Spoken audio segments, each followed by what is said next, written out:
Hello అండి, అందరికీ నమస్తే. నేను కళ్యాణి. వెల్కమ్ టు మీతో చెప్పాలని. ఈ మల్లె మొగ్గలైతే చాలా వచ్చాయి కదా, ఎంత బాగుందో చూస్తుంటే. చూలగా ఇది చిన్న మల్లె మొక్క. ఈ చిన్న మల్లె మొక్కకి గుత్తులు గుత్తులుగా ఈ మొగ్గలైతే ఉన్నాయి. చిన్న చెట్టుకి ఇన్ని మొగ్గలుంటే చాలా హ్యాపీగా ఉంటుంది కదా. చూడండి, అసలు ఇలాగా గుత్తులు గుత్తులుగా ఈ మల్లె మొగ్గలు రావడానికి ఏం చేశాను నేను, అలాగే ఎలాంటి ఫర్టిలైజర్స్ అయితే ఇస్తే ఎక్కువ పూలైతే పూస్తాయి అనేది ఈరోజు వీడియోలో అయితే మనం తెలుసుకుందాము. వీడియోని స్కిప్ చేయకుండా చూడండి, వీడియోని లైక్ చేయండి, అలాగే మన ఛానల్కి సబ్స్క్రైబ్ చేయకపోతే తప్పకుండా సబ్స్క్రైబ్ చేసి సపోర్ట్ ఇవ్వండి. చూడండి, మన గార్డెన్లో మంచి సువాసన కలిగినటువంటి మల్లెపూలు పూస్తుంటే ఎంత బాగుంటుంది కదా. ఇది మరొక మొక్క అయితే, ఇది చెట్టు మల్లె గుబురుగా పెరుగుతుంది. దీనికంటే కూడా ఈ తీగ మల్లికే ఎక్కువగా పూలైతే వచ్చాయి. యాక్చువల్గా అయితే ఈ మల్లె మొక్క బాగా తీగలాగా ఉండేది. ఒక 3 కొమ్మలు మాత్రమే ఉండేవి. అప్పుడప్పుడు ఒక 3-4 పూలైతే పూస్తుండేది.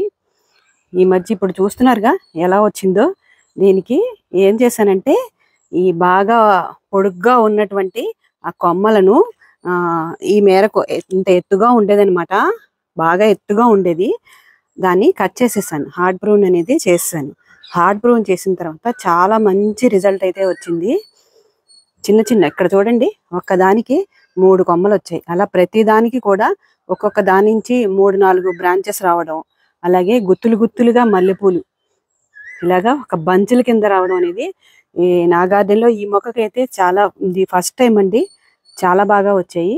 అందులో దీనికి కొన్ని టిప్స్ అయితే ఫాలో అవ్వాలి. ఎప్పుడైనా ప్రూనింగ్ చేయడం అంటే ఆకులన్నీ తీసేసి, మనం వేసవికాలం ఈ మల్లెల మాసం మొదలయ్యేటప్పుడు ప్రూనింగ్ అనేది చేసుకుంటాం కదా. ఆకులన్నీ తీసేసి కొమ్మ కత్తిరింపులు అనేవి చేస్తూ ఉంటాము. అలా చేసినప్పుడు ఆకులు తీసేశాక ఒక 4 రోజుల పాటు వాటర్ అయితే ఇవ్వలేదు.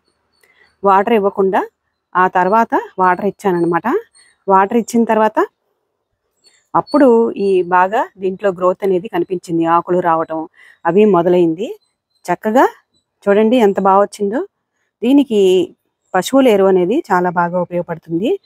ప్రతి నెలకొకసారి కూడా పశువుల ఎరువు దీనికి సరిపడినంత, అంటే కంటైనర్కి సరిపడినంత ఈ మొక్కలకు ఇవ్వడం వల్ల పూలు అనేది బాగా పూస్తాయి. ఈ పూల మొక్కలకు పశువుల ఎరువు లేదా కంపోస్ట్, వర్మీ కంపోస్ట్ కానీ కిచెన్ వేస్ట్ కంపోస్ట్ కానీ ఇవ్వడం వల్ల చాలా బాగా పూలైతే పూస్తాయి. నేలలో ఉన్న వాటికి అయితే పెద్దగా ఎరువులు ఇవ్వనవసరం లేదు. కొంచెం గుప్పుడు ఎరువు ఇస్తే సరిపోతుంది. కానీ కంటైనర్లో ఉన్నటువంటి మొక్కలకైతే రెగ్యులర్గా ప్రతి 15-20 రోజులకు ఒకసారి ఎరువు అనేది ఇస్తూ ఉండాలి. పూలు పూసేసిన తర్వాత వాటిని కట్ చేసేసుకుని అప్పుడు మళ్ళీ కూడా ఆకులు అవి కొంచెం తూసేసుకుంటే తర్వాత మళ్ళీ గ్రోత్ అనేది బాగుంటుంది. ఈ మధ్య కొంచెం వర్షాలు కూడా పడ్డాయి. ఆకులు అవి బాగా వచ్చాయి. ఈ మొక్కకైతే అక్కడక్కడ ఇలాగా పూలు అనేవి వస్తున్నాయి అన్నమాట. మన గార్డెన్లో పూసిన పూలు అయితే చాలా మంచి సువాసనతో ఉంటాయండి. ఈవినింగ్ టైము పైకి వచ్చేసరికి టెర్రస్ మీదకి మంచి సువాసన అయితే మనకి బాగా వస్తుంది. ఒక 2 రోజుల్లో విడుస్తాయి. ఈ పూలన్నీ విడిచిన తర్వాత మనం కోసేసుకుంటాం కదా. కోసేసిన తర్వాత ఇంత మేరకు కట్ చేసేయాలి. అలా కట్ చేసేస్తే మళ్ళీ కూడా బ్రాంచెస్ రావడానికి అవకాశం ఉంటుంది. పూలన్నీ కోసేసిన తర్వాత దానికి మంచి ఫర్టిలైజర్స్ అనేవి ఇస్తూ ఉంటే కంటైనర్ గార్డెనింగ్ చేసే వాళ్ళకి ఎక్కువ పూలు తీసుకోవడానికి అయితే ఉంటుంది. ఎలాంటి ఫర్టిలైజర్స్ అయితే మొక్కలకి, మల్లె మొక్కలకి ఇవ్వడం వల్ల గ్రోత్ బాగుంటుంది, అలాగే ఎక్కువ పూలు అయితే పూస్తాయి అనేది ఇప్పుడైతే మీకు నేను చూపిస్తాను.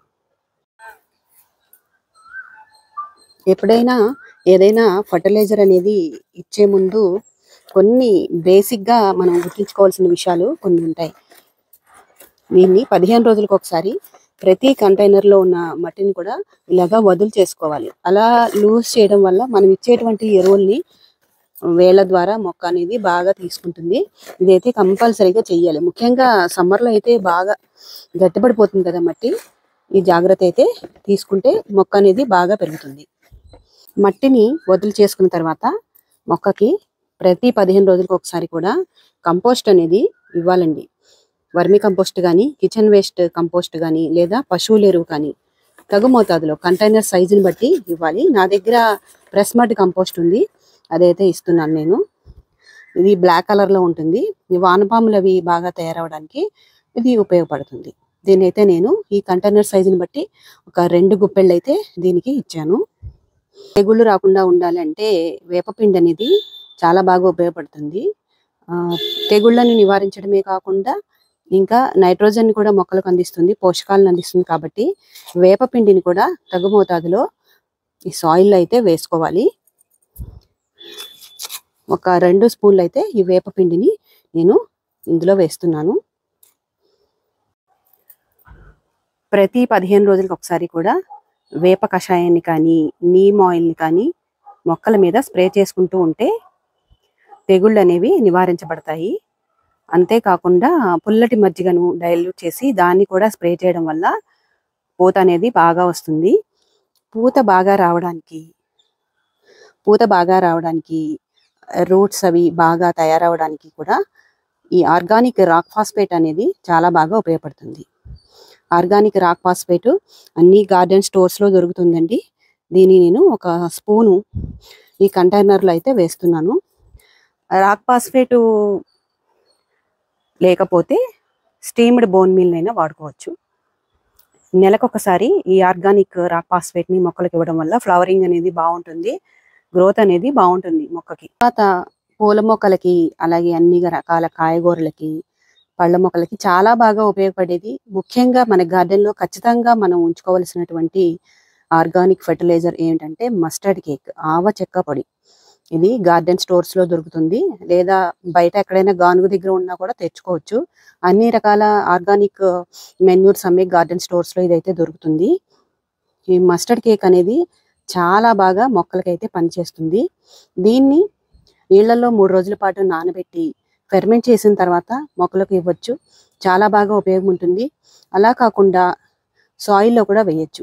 అయితే సాయిల్లో వేసేటప్పుడు కొంత కేర్ అయితే తీసుకోవాలి. రూట్స్కి దగ్గరగా కాకుండా కొంచెం దూరంగా దీన్ని వేస్తే చాలా మంచిది.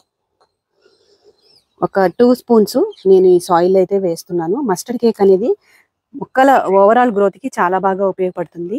అన్ని రకాల మొక్కలకు కూడా ప్రతి 20 రోజులకు ఒకసారి దీని అయితే మనం లిక్విడ్ రూపంలో కానీ లేదా ఇలా సాలిడ్ రూపంలో అని ఇవ్వడం వల్ల ఫ్లవరింగ్ అనేది చాలా బాగుంటుంది. ఈరోజు అయితే నేను కంపోస్టు, అలాగే ఆర్గానిక్ రాక్ ఫాస్ఫేటు, ఇంకా వేపపిండి, తర్వాత మస్టర్డ్ కేక్, ఈ 4 కూడా కొంచెం కొంచెం ఈ కంటైనర్కి తగ్గట్టుగా ఇందులో అయితే వేశాను. ఇప్పుడు పైన మట్టిని కప్పేద్దాం. సాయిల్లో ఇలా వేయడం వల్ల నెమ్మదిగా ఈ మొక్క అనేది తీసుకుంటూ వచ్చింది. సాయిల్లో వేసిన తర్వాత వాటరింగ్ అనేది చేసుకోవాలి. ఎప్పుడైనా ఈ మల్లె మొక్కకు వాటరింగ్ చేసేటప్పుడు కొన్ని టిప్స్ అయితే ఫాలో అవ్వాలి. దీనికి తేమ ఉండాలి, కానీ మరీ ఎక్కువ నీరు నిలవ ఉండేలాగా అయితే మాత్రం మొక్క దెబ్బతింటుంది. కాబట్టి డ్రైన్ హోల్స్ అనేవి బాగా పెట్టుకోవాలి. ఇచ్చిన నీరు నిలిచి ఉండకుండా బయటికి వెళ్ళిపోతుండాలి. తగినంత మాత్రమే మట్టిలో ఉండేలాగా చూసుకోవాలి.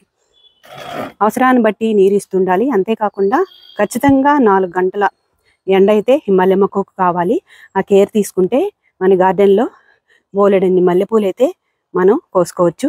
మంచి సువాసన భరితమైన మల్లెపూలు మన గార్డెన్లోంచి మనం తీసుకోవాలంటే ఇలాగ కొన్ని టిప్స్ అయితే ఫాలో అవ్వాలి. చూసారు కదా, నా గార్డెన్లోని మొక్కలకు, మల్లె మొక్కలకు ఈరోజు నేను ఎలాంటి ఫర్టిలైజర్స్ ఇవ్వచ్చో మీకైతే చూపించాను. వీడియోని తప్పకుండా లైక్ చేయండి, అలాగే మన ఛానల్కి సబ్స్క్రైబ్ చేయండి. Thank you for watching.